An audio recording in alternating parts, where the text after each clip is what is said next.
Hello students, today we will learn about a poem I Wandered Lonely as a Cloud, written by William Wordsworth. William Wordsworth was born on 1770 and died on 1850. He was born in a village named Cockermouth.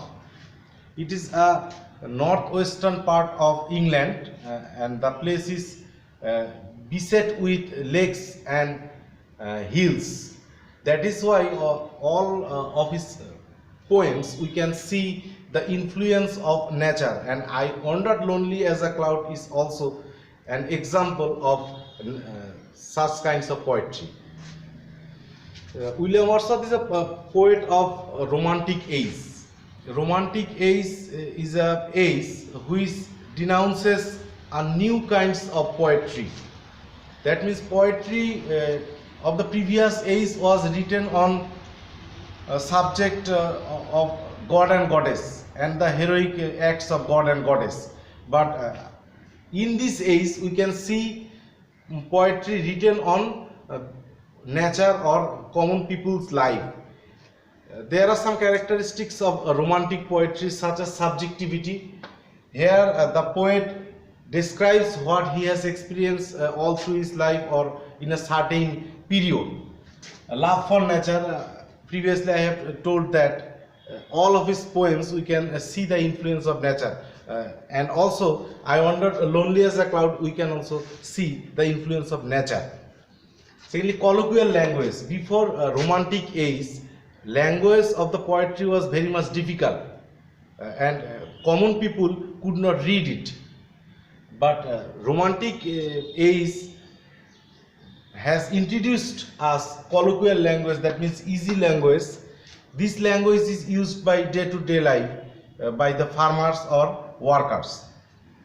And solitudeness, that means the experience was experienced in a place which is serene and calm, quiet.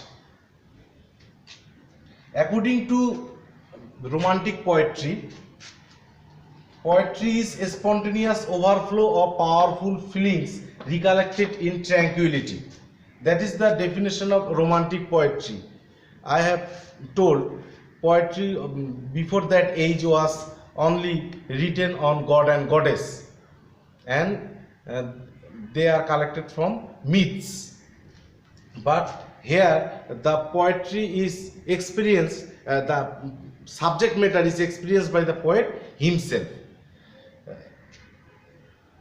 We should go through the text. I wandered lonely as a cloud that floats on high over vales and hills. Once the poet was visiting a park, namely Gowborough Park, with his sister Dorothy.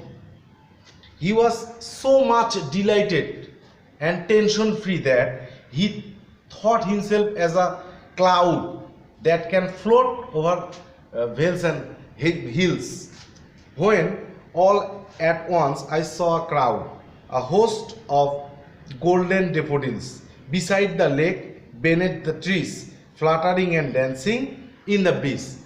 Here, while the poet was floating like a cloud, suddenly he saw beneath, and he saw a lake, and where the lake finishes, the area of daffodil begins. There are a host of daffodil. Host means so many daffodils in number.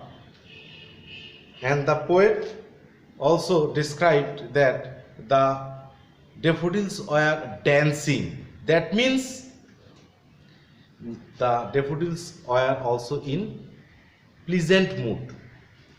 Continuous as the stars that shine and twinkle on the Milky Way.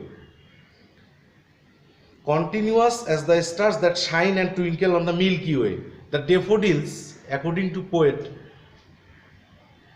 seemed like the stars. They stretched in never-ending line along the margin of bay. Bay means here lake.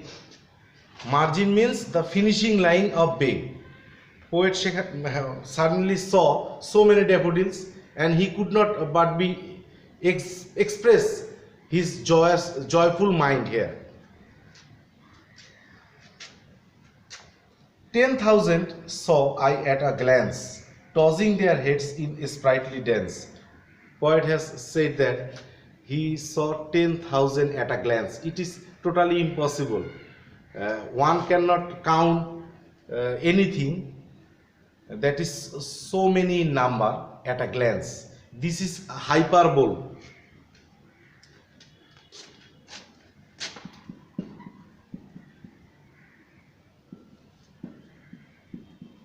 Figure of speech.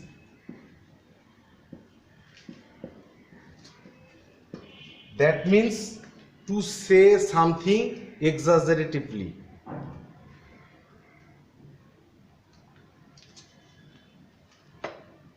The waves beside them danced when the winds were blowing over the water of the lakes. It was moving, and the sunshine fell on them, and it sparkled like pearl. But they outdid the sparkling waves in glee. But the daffodils were much brighter than the sparkling waves. A poet could not but be gay. Obviously, people like us could not but be gay. Here he is a poet. He is so much delighted. I gazed and gazed. Here the poet says he could not but turn his eye into another thing. But little thought what wealth the show to me had brought. The scenery is a wealth of God given to the poet. For often when on my couch I lie, in vacant or in pensive mood, they flash upon that inward eye, which is the bliss of solitude, and then my heart lives with pleasure, feels and dances with the daffodils. Human life is full of pangs and pains, miseries and sufferings. Whenever the poet was in tension and in his room lying in tension, he recollected this experience in his inner mind and feels something relaxed. This is the poem. We have to know about that. According to Wordsworth,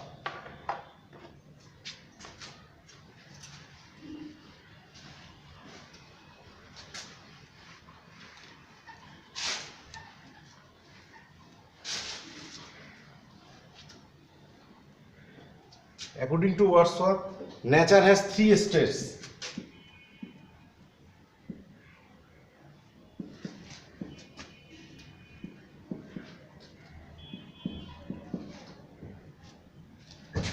As human being,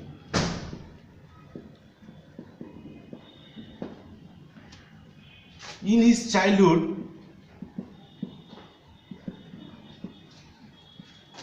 he treated nature as coarser pleasure.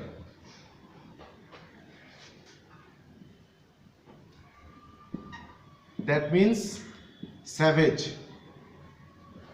A child plays with whatever he gets around himself or herself.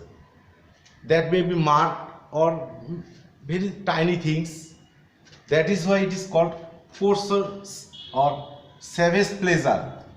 In his childhood, Wordsworth treated nature just as a child. In Middle Age, he treated nature as pantheism.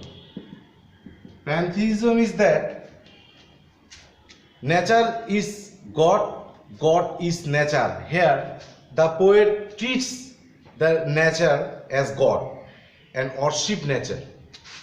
And in the third stage in his life,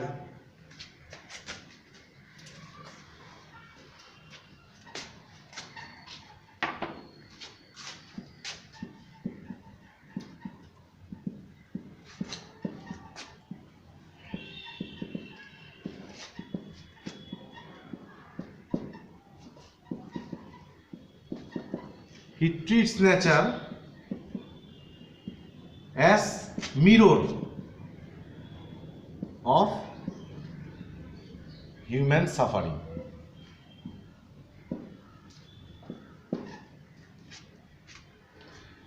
This is all about the poem and the poet, and you should concentrate on the critical summary of the poem, or the question may be, how did Wordsworth treat nature in his poem I Wandered Lonely as a Cloud. Thank you everybody.